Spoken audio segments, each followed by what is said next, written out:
नमस्कार दर्शकों, YouTube के मेरे चैनल में आप सबका स्वागत है। आज मैं लेकर आई हूँ मीन राशि के जातकों के लिए मार्च 2021 का राशिफल। आज हम इस वीडियो में देखेंगे कि मीन राशि के जातकों के लिए मार्च के महीने में क्या है। मैं आपको ये जो राशिफल बता रही हूँ वो आपकी चंद्र राशि पर आधारित है। अगर आपकी चंद्र राशि मीन है तो आप ये वीडियो देख सकते हैं। जैसे देखिए, आपके सम्मुख ये मीन राशि की कुंडली है। इस राशि की कुंडली में चंद्रमा लिखा है। इसी प्रकार अगर आपकी जन्म कुंडली में जहाँ पे 12 नंबर लिखा है, उस 12 नंबर में अगर चंद्रमा लिखा हुआ है, 12 नंबर में चंद्रमा लिखा होने का अर्थ है कि आपकी मीन राशि है। तो आप ये वीडियो देखकर लाभ उठा सकते हैं। तो सबसे पहले हम देखते हैं कि मीन राशि के लिए मार्च के महीने में ग्रहों की क्या स्थिति होगी। धनेश मंगल आपके तीसरे भाव में होंगे, वृषभ राशि में, और उनकी राहु के संग युति होगी जो पूरे महीने में रहेगी। वृश्चिक राशि के केतु आपके भाग्य भाव में रहेंगे। माह का जब आरंभ होगा तो आपके इच्छा पूर्ति के भाव में, लाभ भाव में 3 ग्रह होंगे, देवगुरु बृहस्पति, शनि महाराज और बुध। 11 मार्च के बाद बुध जो है कुंभ राशि में आपके द्वादश में प्रवेश करेंगे, जहाँ पर उनकी 11 से लेकर 13 मार्च तक सूर्य व शुक्र के संग युति हो जाएगी। और 14 और माह के आरंभ से लेकर 11 मार्च तक सूर्य व शुक्र जो है कुंभ राशि में रहेंगे। और उसके बाद सूर्य और शुक्र जो हैं वो 14 मार्च के बाद कुंभ राशि को छोड़कर मीन राशि में प्रवेश करेंगे। और माह के अंत तक दोनों ग्रह मीन राशि में रहेंगे, जहाँ पर शुक्र अपनी मीन राशि में उच्च के हो जाएंगे। तो यह तो है ग्रहों की स्थिति मीन राशि के जातकों के लिए। मीन राशि के जातकों के लिए मार्च के महीने में क्या है। मेरा ये मानना है कि मीन राशि के जातकों के लिए वर्ष 2021 में मार्च का महीना बहुत अधिक महत्वपूर्ण है। अगर मीन राशि के जातक अपने कैरियर से जुड़ी कोई महत्वपूर्ण डिसीजन लेना चाहते हैं तो उनके लिए मार्च के महीने का ध्यान रखना बहुत ज़रूरी है, क्योंकि मार्च का वो महीना ऐसा है कि 31 मार्च के बाद जब 6 अप्रैल आएगी, 6 अप्रैल के बाद देवगुरु बृहस्पति मकर राशि को छोड़कर कुंभ राशि में प्रवेश कर मीन राशि के द्वादश में आ जाएंगे। और जब चंद्रमा से द्वादश गुरु चलते हैं तो वो खर्चों को बढ़ाते हैं और काम में कई प्रकार की विघ्न बाधा डालते हैं। इसलिए अगर आप अपने जॉब से रिलेटेड, अपने कैरियर से रिलेटेड, अपने व्यापार से रिलेटेड कोई बहुत महत्वपूर्ण निर्णय लेना चाहते हैं, कोई ऐसा काम जो आपने वर्ष 2021 में प्लान कर रखा था, कोई महत्वपूर्ण काम, कोई महत्वपूर्ण इवेंट ऑर्गेनाइज करना चाहते हैं, तो आपको मार्च के महीने का अवसर नहीं छोड़ना चाहिए। क्योंकि मार्च के महीने में अभी देवगुरु बृहस्पति शनि महाराज के साथ दोनों ग्रह, गुरु और शनि दोनों ग्रह लाभ भाव में बैठे हैं। लाभ भाव होता है हमारा इच्छा पूर्ति का भाव, मनोकामना पूर्ति का भाव, और हर ग्रह जो है लाभ भाव में हमेशा अच्छा फल देता है। इसलिए देवगुरु बृहस्पति और शनि महाराज, जिनका लंबे समय का गोचर होता है, गुरु एक राशि में 13 महीने रहते हैं और देवगुरु बृहस्पति एक राशि में 13 महीने रहते हैं और शनि महाराज एक राशि में 2.5 वर्ष रहते हैं। ऐसे ग्रह जब आपके लाभ भाव में आते हैं तो इस बात का संकेत होता है कि जीवन में आपके संग कुछ नया घटित होने वाला है। इसलिए मैंने लिखा है कि मीन राशि के लिए जीवन में आगे बढ़ने का समय है। गुरु व शनि दोनों ही इच्छा पूर्ति के भाव में गोचर कर रहे हैं। इसलिए अगर आप कैरियर से जुड़ा कोई महत्वपूर्ण निर्णय लेना चाहते हैं, जैसे आपके पास जॉब नहीं थी, आप जॉब की तलाश में थे, तो अगर आपके पास मार्च के महीने में जॉब आती है तो आप जरूर ऑप्शन अवेल कर लें, क्योंकि अप्रैल में वो गोचर बदल जाएगा। तब हो सकता है आगे आपको जॉब का ऑप्शन ना मिले। इसके अलावा अगर आपको वर्तमान जॉब में कोई प्रॉब्लम है और अपनी जॉब को बदलना चाहते हैं तो मार्च के महीने में बदल सकते हैं। आप अपनी प्रमोशन के लिए प्रयासरत थे और आपकी दशाएं किसी ऐसे ग्रह की चल रही है जो नवम, दशम या एकादश या आपके धन भाव से संबंध रखता है या पंचम भाव से संबंध रखता है, तो ऐसी स्थिति में आपकी प्रमोशन की संभावना बनती है। तो आप अपनी प्रमोशन के लिए प्रयास कर सकते हैं। और आपकी तनख्वाह में अगर बढ़ोतरी करवाना चाहते हैं तो इस अवधि में आप मार्च के महीने में इसके लिए प्रयास कर सकते हैं। क्योंकि गुरु और शनि दोनों आपके एकादश भाव में चल रहे हैं, तो ये समय जो है आपका समाज में मान व प्रतिष्ठा का समय है। अगर आप सामाजिक क्षेत्र में रहते हैं या राजनीतिक क्षेत्र में हैं तो लोग आपके काम को सराहना करेंगे और आपको अपने काम में मान व प्रतिष्ठा मिलेगी। व्यापारी वर्ग को मैं कहूँगी कि अगर आपको कोई महत्वपूर्ण काम करना है जो वर्ष 2021 में आपने प्लान कर रखा था, तो उसके करने के लिए हमारे पास आखिरी मौका मार्च में आ रहा है। क्योंकि उसके बाद वो मौका हमारे पास 14 सितंबर के बाद आएगा, जब देवगुरु बृहस्पति दोबारा मकर राशि में आएंगे। 14 सितंबर से लेकर 19 नवंबर तक रहेंगे। तो इसलिए तब हमें काफ़ी देर लंबे तक वेट करना पड़ेगा, अगर 6 अप्रैल के बाद देवगुरु बृहस्पति कुंभ में चले जाते हैं। इसलिए अगर आप व्यापार में कोई महत्वपूर्ण काम करना चाहते हैं तो आप इस मार्च के महीने में कर सकते हैं, निवेश करके लाभ उठा सकते हैं। प्रॉपर्टी का, धन संपत्ति का कारक मंगल उस भाव में चल रहा है जिस भाव का बहुत अच्छा फल देता है, और मंगल की दृष्टि दशम भाव पर भी है। 1, 2, 3, 4, 5, 6, 7, 8 और मंगल की दृष्टि भाग्य भाव पर भी है। तो भाग्येश जो अपने भाव को देख रहा है, जिसके कारण भाग्य आपका बली हो गया। और अगर आप मेहनत करेंगे और आपकी पॉजिटिविटी रहेगी मेहनत में, तो भाग्य का आपको पूरा साथ मिलेगा, काम में सफलता मिलेगी।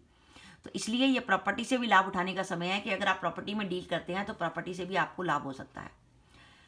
मीन राशि के लिए मार्च के महीने में धन आने के अनेक स्रोत बनेंगे और धन आने के स्रोतों में वृद्धि होगी। कई मार्गों से आपके पास धन आ सकता है।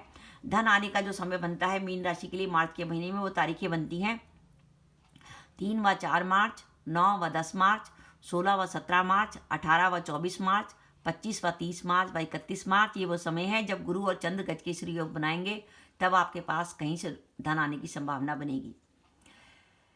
मीन राशि के वो जातक जो अपने विवाह के लिए प्रयासरत थे, उनका विवाह तय होने की संभावना बन सकती है मार्च के महीने में।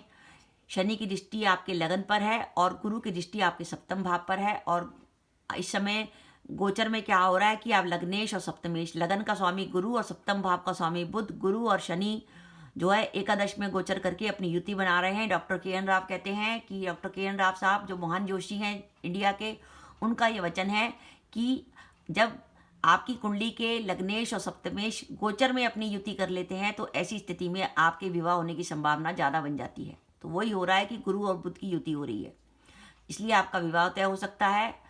गुरु की दृष्टि और शनि की दृष्टि पंचम भाव पर है। अगर आप संतान प्लान करना चाहते हैं तो संतान प्लान कर सकते हैं। विद्यार्थी वर्ग के लिए नए अवसर मिलेंगे पढ़ाई को नए सिरे से शुरू करने के। भाग्य का आपको साथ है ही, भाग्येश मंगल अपने भाव को देख रहे हैं। हाँ, मंगल और राहु की युति जो तीसरे भाव में हुई है और राहु की दृष्टि आपके एकादश भाव में भी है, तो तीसरे भाव से छोटे भाई का और एकादश भाव से बड़े भाई का विचार करते हैं। तो भाइयों से किसी प्रकार का विवाद या मतभेद होने की संभावना बनती है आपकी। माह के आरंभ में जो सरकार का कारक सूर्य है वो कुंभ राशि में रहेगा, शनि की राशि में और द्वादश में रहेगा। इसलिए जो लोग मीन राशि के और सरकारी नौकरी में हैं वो इस बात का ध्यान रखें कि ऑफिस में किसी प्रकार की नेगेटिविटी ना हो, उनके विरुद्ध कोई नेगेटिव बात ना हो जाए, उच्च अधिकारी उनसे नाराज ना हो जाएं। इसलिए ऑफिस में सही समय पे अपना काम करें। किसी भी काम के बीच में ध्यान रखें कि कोई आपके लिए कोई आपकी गलतफहमी या कोई आपके लिए कोई चुगली ना कर दे, कोई ऐसी ना हो, कोई बैक बाइटिंग करके आपके शत्रु आपको सक्रिय होकर आपको कोई नुकसान पहुंचाएं। तो इसलिए सरकारी नौकरी से जुड़े कारक जो लोग हैं या सरकार से जुड़े लोग हैं वो अपने काम में सावधानी रखें। कुछ सावधानी रखने की और चीज़ें हैं वो हमें रखनी पड़ेगी 14 मार्च के बाद। 14 मार्च के बाद क्या होगा कि शुक्र और सूर्य आपके लगन में आ जाएंगे। तो सूर्य आपके छठे भाव के स्वामी है और शुक्र आपके अष्टम भाव के स्वामी है, यानी अष्टमेश शुक्र और षष्ठेश सूर्य की दृष्टि आपके सप्तम भाव पर होगी, दाम्पत्य जीवन के भाव पर। इसलिए 14 मार्च के बाद एक तो दाम्पत्य जीवन में सावधानी रखें, जीवन साथी की हेल्थ खराब हो सकती है, दाम्पत्य जीवन में किसी प्रकार का वाद विवाद हो सकता है। साथ ही सप्तम भाव से पार्टनरशिप का ही विचार करते हैं। अगर आप व्यापार अपना पार्टनरशिप में करते हैं तो उसमें भी सावधानी रखने की जरूरत है। और साथ ही शुक्र जो है यहाँ छठे भाव को दृष्टि देगा और शुक्र जो है लगन पर भी आ जाएगा, इसलिए शत्रु से आपको परेशानी रहेगी, शत्रुओं से बच के चलिए। और ये जो माह के आरंभ में जो 12वां बुध होगा आपका, जो 14 मार्च के बाद हमारा 12वां बुध होगा, वो हमारे खर्चे अधिक कराएगा। साथ ही अपनी वाणी पर नियंत्रण रखेगा, क्योंकि कहते हैं बुध जब 12वें भाव से संबंध रखता है तो जातक जो है स्पष्ट वक्ता बन जाता है। वो किसी की बात किसी के मुंह पे कह देता है, जिससे बात बिगड़ जाती है।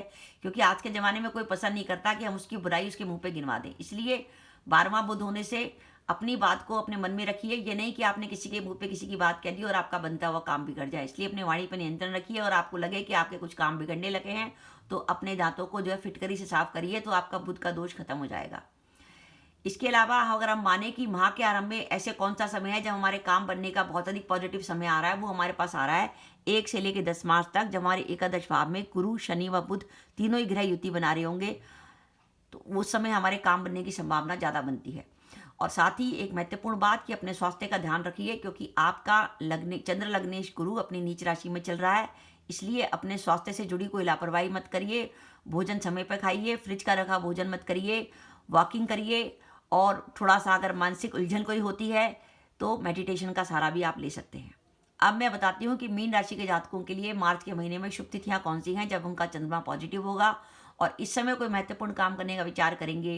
कहीं हमें जॉब करनी है, जॉब के लिए इंटरव्यू देने जाना है, कहीं किसी से मुलाकात करनी है, कहीं इन्वेस्टमेंट करनी है, तो उन सभी कामों के लिए शुभ तिथियाँ हैं 1 व 2 मार्च, 7 व 8 मार्च, 9 व 10 मार्च, 14 व 15 मार्च, 19 व 20 मार्च, 26 व 27 मार्च, 28 व 29 मार्च वो शुभ तिथियाँ हैं जब हमारा चंद्रमा पॉजिटिव होगा। चंद्रमा हमारा मन का कारक होता है। अगर चंद्रमा पॉजिटिव है तो उसका मतलब है हमारा मन सही है। हमारा मन सही होगा तो हम नए उत्साह व जोश से काम करेंगे और पूरा मन लगाकर अपना 100% देंगे और उससे काम हमारा पूरा बनेगा।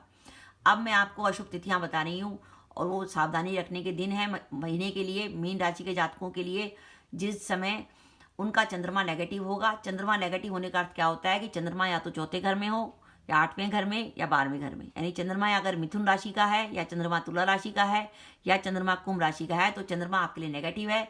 इसलिए भूल कर भी उस समय में कोई महत्वपूर्ण काम ना करें। वो सावधानी के दिन सुनिए: 3 व 4 मार्च, 11 व 12 मार्च, 13 व 21 मार्च, 22 व 23 मार्च, 30 व 31 मार्च। तो दर्शकों, मेरा वीडियो था मीन राशि के जातकों के लिए। मीन राशि के जातकों के लिए मार्च का महीना रह गया है। अगर अपने कैरियर से जुड़ा कोई महत्वपूर्ण डिसीजन लेना चाहते हैं, अपने काम को आगे बढ़ाना चाहते हैं, कोई रुका हुआ काम वर्ष 2021 में करना चाहते हैं, तो मार्च का महीना काफ़ी महत्वपूर्ण है। देवगुरु बृहस्पति अभी शनि महाराज के साथ एकादश भाव, उनके इच्छा पूर्ति के भाव में भ्रमण कर रहे हैं, तो अभी आपका काम बन सकता है। इसलिए अगर आप जॉब की तलाश में थे, आपके पास जॉब नहीं है, तो मार्च के महीने में जॉब आती है तो जरूर ले लें। फिर उसके लिए ना रुकें कि अभी और पैसे की जॉब लेंगे।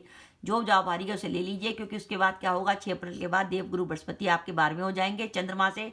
तो वो स्थिति आपके लिए काम के हिसाब से ज़्यादा बढ़िया नहीं रहेगी, उसमें आपको थोड़ी सी परेशानी हो सकती है। तो दर्शकों, ये मेरा वीडियो था, आपको कैसा लगा प्लीज़ कमेंट बॉक्स में कमेंट करके बताइएगा। इसके साथ ही अगर आप मेरे चैनल पर पहली बार आए हैं और आपने मेरा चैनल अभी तक सब्सक्राइब नहीं किया, तो कृपया मेरा चैनल सब्सक्राइब कर दें। साथ ही बेल आइकन को भी दबा दें, जिससे जब भी मैं अपनी वीडियो अपलोड करूं उसके नोटिफिकेशन आपको मिल जाए और आप मेरा वीडियो देख सकें। इसके साथ ही नमस्कार दर्शकों, जय माता दी।